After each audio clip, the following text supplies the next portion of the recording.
What's up, everybody? This your boy Chris Hubbard, man. Hey, it's your boy AG, and this is Brotherhood the Unveiling podcast. Welcome to our safe space.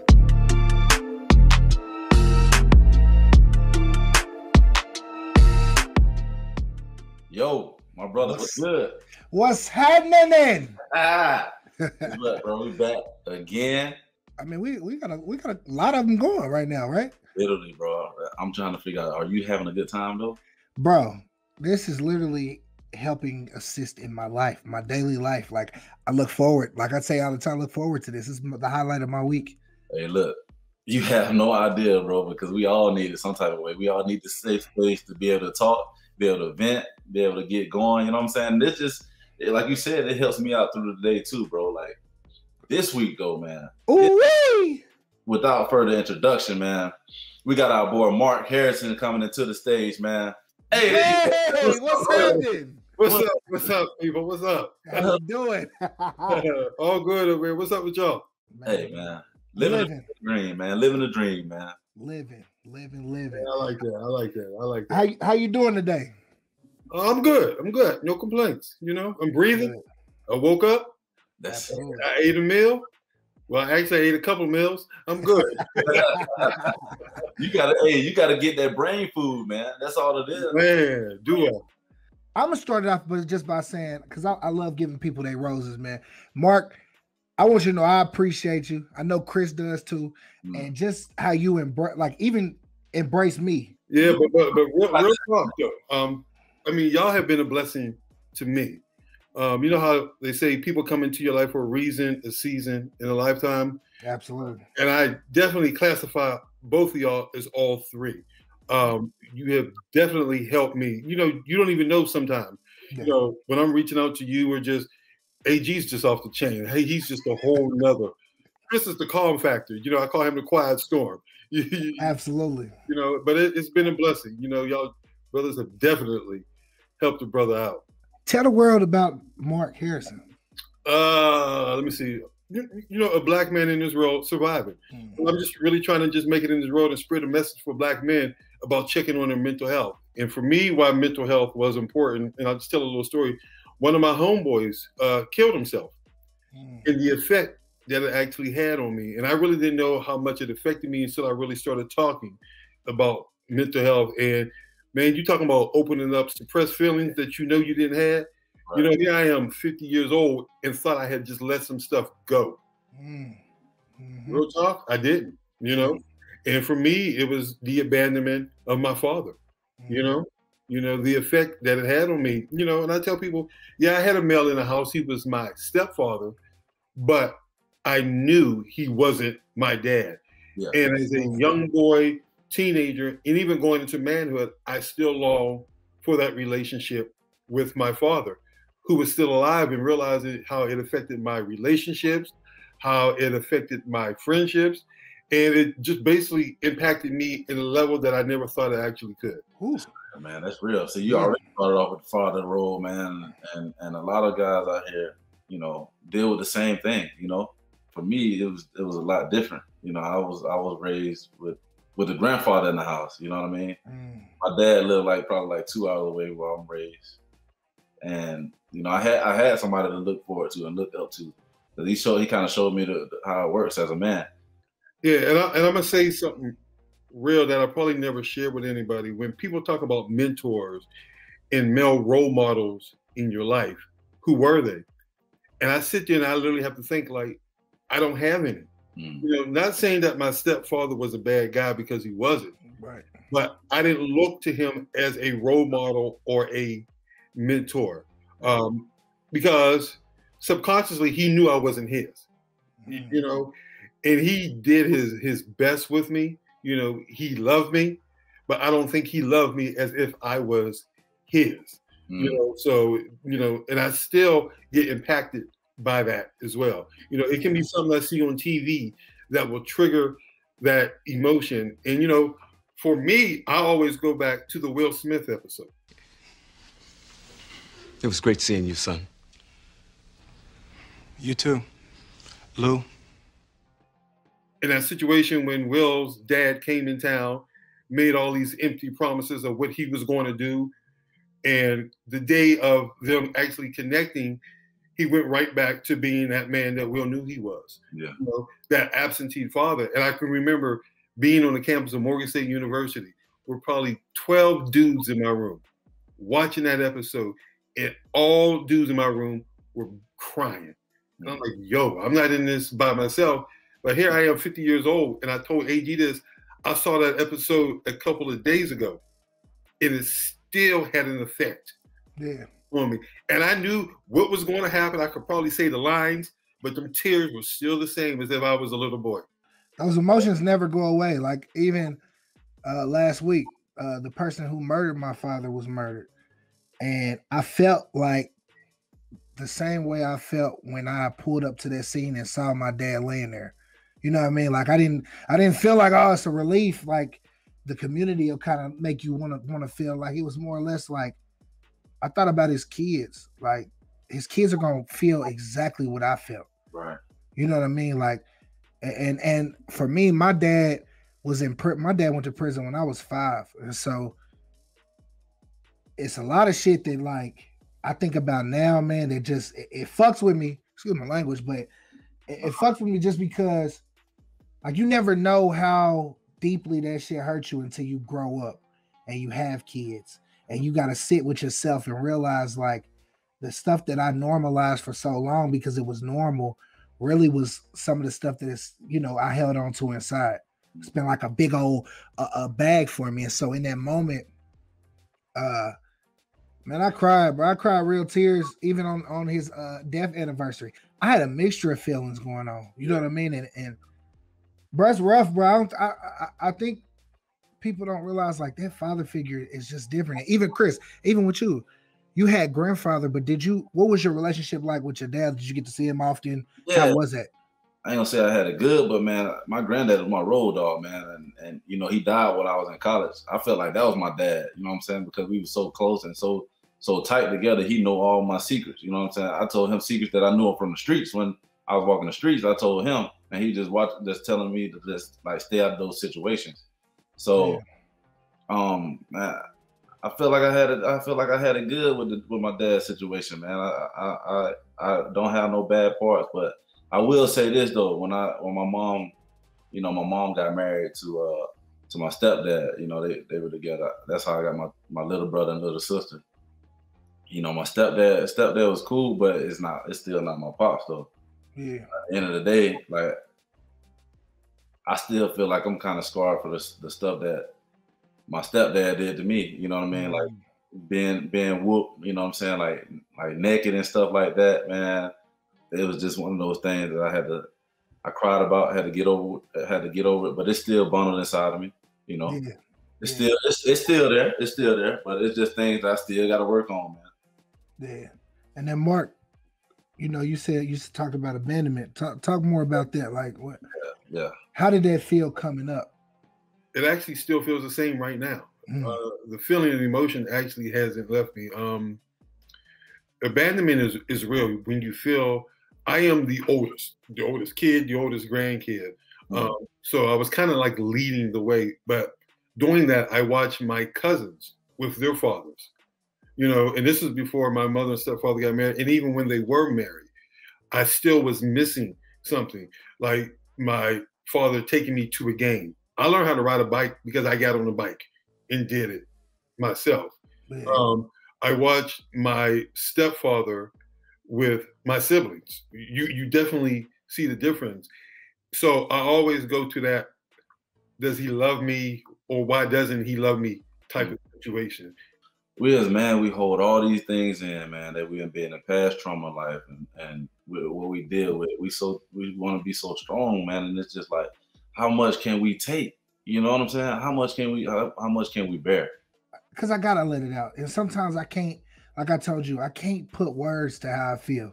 You know what I mean? Because sometimes I really be lost, bro. Like I miss the shit out of my dad. Like I so mad at God, bro. Like I never understood why my shit had to be harder than everybody else. You know what I mean? I had to hide that shit. Like I was embarrassed to go to a predominantly white school and tell them kids that my daddy was in prison. You know what I mean? Like, I felt like a nigga. You know what I mean? It was like, bro, like my daddy in prison for selling drugs, and I don't know when he come home. You know, they come into games, they daddies is there.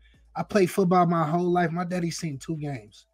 I got to talk to my daddy on a good week 2 times a week. And that was my hero. Like I used to go to them prison visits, bro. And I'd sit there and he would come from the back, bro. And it was like a movie for me, bro. Cause that's how much I love my pops, bro. And to have that year, I had 1 real year of me feeling like everything was together and then it was snatched from me. And shit, man, I missed out on a lot of shit, bro. Like, and then like you talk about your granddaddy, man. My granddaddy was my best friend, but he died on my dad's birthday, the same year I lost my dad. So like my two rocks was gone in the same year. You know what I'm saying? And but this shit just, it'd be hard to even express that shit sometimes. And then like the other day when he, like on his death anniversary, I thought I was cool, bro, but it hurt even more because I'm getting older and I'm starting to realize everything that I missed and everything that I don't got. You know what I mean? Like, and I'm working to get it, but it's like, bro, I don't have nobody like a dad that I could talk to and really, like, you know what I mean? Like somebody to teach me the way. I had to kind of learn from other people's mistakes, bro. And that shit just been hard, bro. Like, it ain't nothing like a dad. Like you said, like, it's even with my stepdad. I love my stepdad to death. But it ain't nothing like your daddy. Like, you know what I'm saying? Like, to be able to say that's my daddy and be proud of that, bro, that's a proud statement. And for so many of us, we don't get to say that proud statement. So let me ask both of y'all a question. How do you handle a situation when your dad's around, you have no relationship? How do you build that? If you ask my real father, what's my last name, he probably doesn't even know. You know, ask him what's my birthday, you know, what's my son's name. He's clueless, you know, but he will brag and boast about me to people in the community.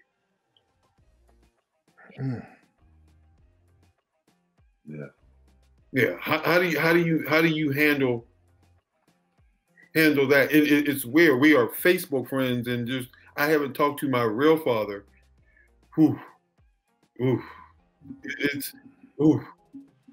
That's all I can say. I don't even remember. But my brothers and sisters will say, "Oh, he asks about you all the time." And my thought is, he needs to pick up the phone and call me. The sad part about it is he doesn't want me to call him by his name. He wants me to call him Dad. But you don't feel safe with that. You don't feel safe with that. No, I don't. Just to walk around, and when people always say to me, "You look and sound just like your dad," and I'm like, "Come on, man." Yeah. How did that make you feel? How did that make you feel? My brothers and sisters said that you look just like Dad. To me, I felt it to be disrespectful. But when I saw him for the first time, I can see it. But to me, it was disrespectful. You know. For sure. I think it's hard especially for Black men, as far as accountability.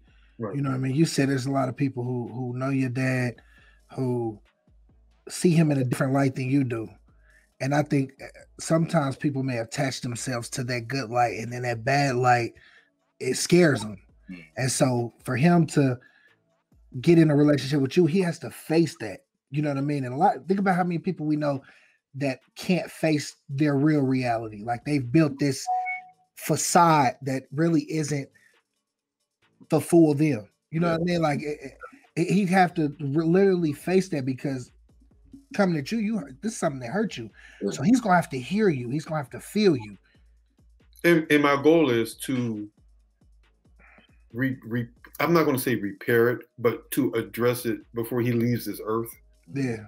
You know, so, but it's totally up to him. The good piece about it is I met my older brothers and sisters, but he was in their life.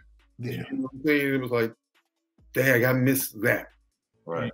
You know, and like I said, you can have a stepfather in the house, but you still need, like, where do I come from? You know, like, I don't even, you know, but I took that absence, that abandonment, and my first job out of college, I was a teacher. you know.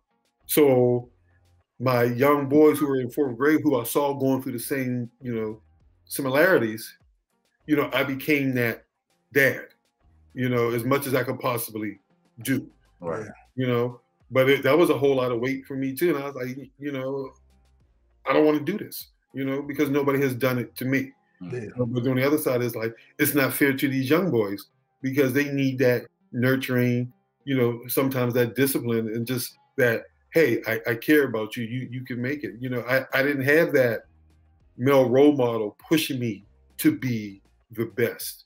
Right. You better. You can do this.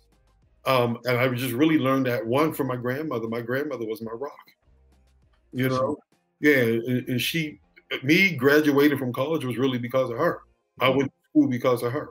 Yeah. You know, if you think you didn't go for your mother, no, I went for my grandmother.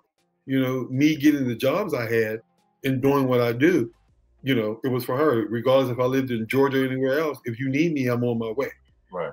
You know, so it's a, you know, like, you know, when my father needed something, I was like, yo, I'll get there when I get there. And I was kind of like both of them. You know what I'm saying? Like, I would take, you know, the immature way. I needed you, you know, and you weren't there. And it's not like I needed you monetarily. I needed you emotionally. Yeah. People forget about that emotional attachment, man. That holds weight, man. That emotional attachment means everything. It If does. you have that, you can kind of lose that along the way throughout life. I learned that a long time ago because I felt like myself was kind of emotionless in certain things that I did, man. Relationships, friendships, all those type of things. It'll be like, man, so what? Okay, you mad? Okay, whatever. Go ahead, like keep going. I don't feel those type of ways. Right. And those things right there, they'll look at you and be like, I don't think I need to be friends or be in a relationship with this person because he's showing me no emotion at all. Like, what is this? What I'm gonna do with this type of person? I don't see myself building with a person like this. Yeah, and I can honestly say, as a young kid, man, I used to get emotionally attached to my football coaches. Like, as far as like, those was my dads. You know what I mean? Like, I see it now. Like, it's like a movie for me where I could visualize like how close I used to be to coaches. And it wasn't because I was good. It was because I needed that. I yearned for my dad's presence. So I found it in other male figures. And like I was telling you on the last one with JP, that's what kind of scarred me in college. You know what I mean? And somewhat in high school is because the people that I attached myself to with missing my dad, I felt like I had to continue to prove myself to like to prove my worth, especially in college. Like that shit burnt me so bad. And in a sense it hurts you because you give everything, you know what I mean? It's like, and it's not on purpose, it's genuine. And then it is. Somebody burn you, and then it's like, damn, because I can remember times where I had so much resentment towards my pops, man. Like even when he got out, I'd be in the back seat and I was the happiest I ever been, man. But I was hearing the conversations. It was the same type of conversations that took him away from me. And I just look at, and in a sense, sometimes I was disgusted, you know what I mean? Like, but then it was like, damn, like my life changed in seconds, but I was supposed to be in that car. You know what I mean? And so I don't know. I'd rather be disgusted for the rest of my life than have him not be, you know what I mean? I say that now, but it's like, damn, bro, like that should be heavy, bro. Like, I carry this around. I was gonna show this too, man. Like, I got his ID in my wallet, bro. Yeah. Like, I almost tore a club up because they tried to take the ID because they thought I was trying to use it, and I was 21. Like, I was about to tear up everything. Like, I carry this around every day. So let me ask both of y'all this question: how has your life trauma, especially around fatherhood, I'm not even gonna call it trauma, life situations, how has that affected you? The way you raise your children now? I can say that I want to be better. You know what I'm saying? I want the best for my child. I want him to be able to know that I'm here. You know what I'm saying? And genuinely spend time with him, no matter what it may be, what's going on around me. Like, Daddy gonna come see you. Like, no matter what it is, no matter what's going on, I would drop every last thing to come be with you. I think that's one of the things that I've learned my life situations over time, because like we've all been saying, like, time is of the essence, man. And so for that, like, when he says, hey man, it's time to go outside, man, let's go. Let's live it, because shoot, Monday it might rain and we might not get that time spent outside. But at the same time, man, it's just like, I want to be there, do more.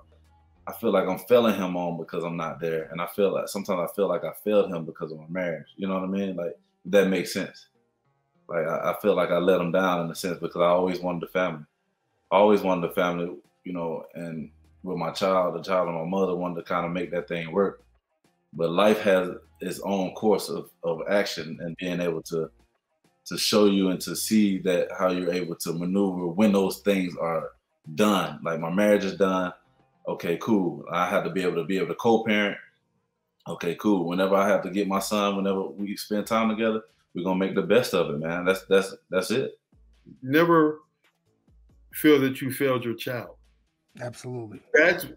Please take that thought out of your mind. Yeah. You're doing a lot more than some dudes have ever done. You know, you see your child, you talk to your child, you FaceTime your child. So you didn't fail your child. A failure is being absent. You're not absent. I think for me, bro, I mimic my dad, man, because I can honestly say, like, even with all that, bro, like, he never stopped. Like, in the prison visits, they used to have to tell him stop kissing on us. You know what I mean? And so it was like, bro, I love my babies. You know what I mean? And I can't. I think the protection piece, like, I make sure that they know they protected when I'm there. You know what I mean? And that's something that I didn't have because he wasn't. And I make sure they know I love them. I tell them I love them all the time. Or I'm always talking to them, or, you know what I mean? It's just different things that I didn't have.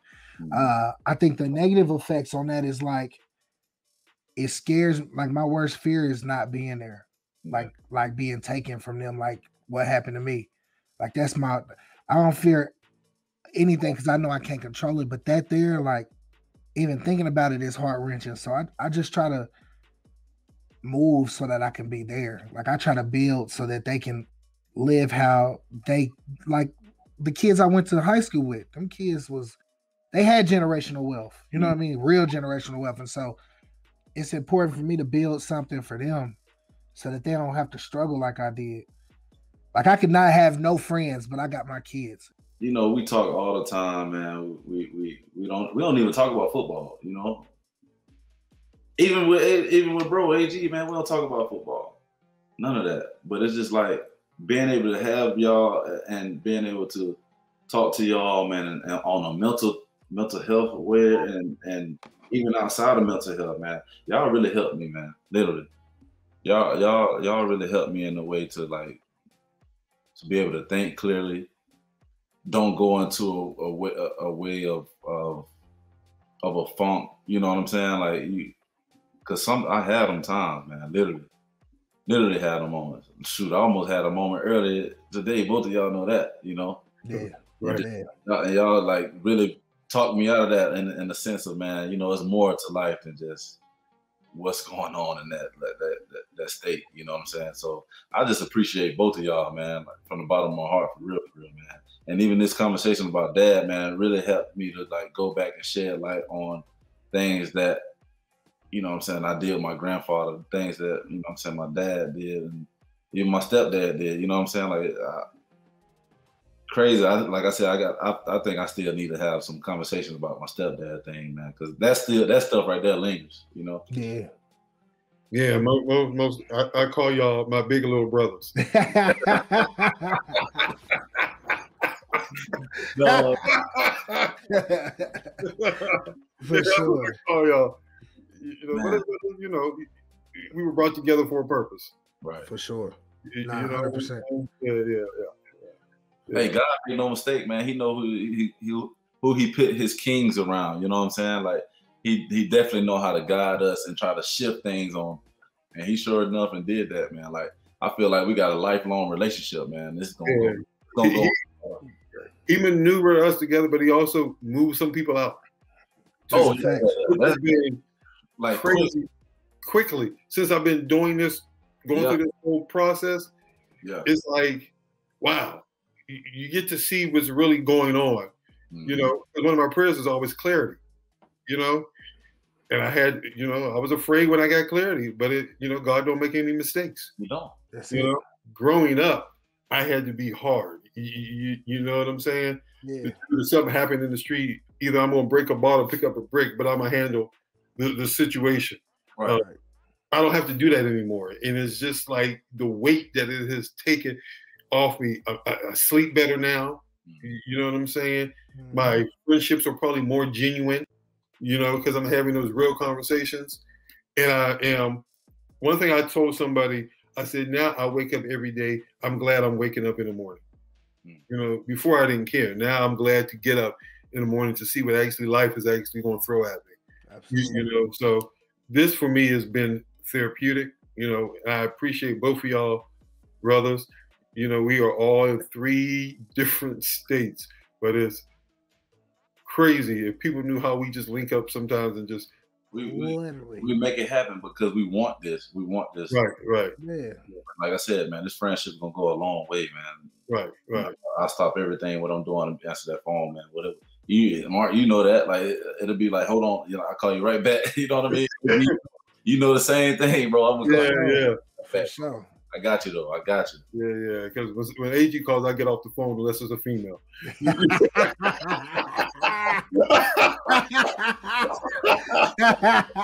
That's real. That's my dog. That's real. But I do take all. I mean, because you never know. Yeah.